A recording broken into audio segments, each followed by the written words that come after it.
Well, this may sound paradoxical, but a lot of the time, in most cases, genuine healthy success in the life of an INFJ is achieving a pretty ordinary life that is satisfying, that brings joy, brings happiness, sustainability, contentment.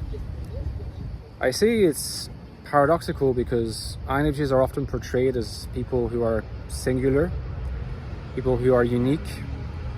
INFJs themselves, whether they are conscious of it or not, whether they admit it to themselves or not, have ambitions through very developed and often overblown ego ideals for themselves. The reasoning being usually, well, I don't really know what I'm here to do, but I know it's something special or something singular, something unusual.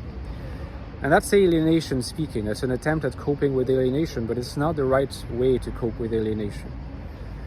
Because it's the typical way that an INFJ is dealing with guilt and shame that arise out of not being understood from an early age. But it's not a useful way to cope with alienation because it only reinforces the guilt and the shame.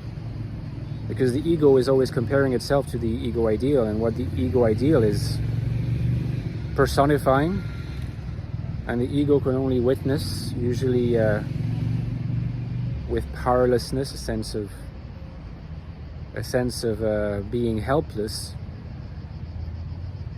how far away they are from this ego ideal that has all these singular aspirations, and that usually tends to provoke paralysis and stillness rather than a movement. So the realization of a life project as the concretization of an NI vision is very often translated into what from the outside looks like a pretty ordinary life. And that itself is a success. Look no further than Hermann Hesse's Siddhartha, the book Siddhartha, about the life of an INFJ. Look no further than the life of Jesus Christ. Achievement, well, I don't know about happiness, but at least fulfillment of the INFJ promise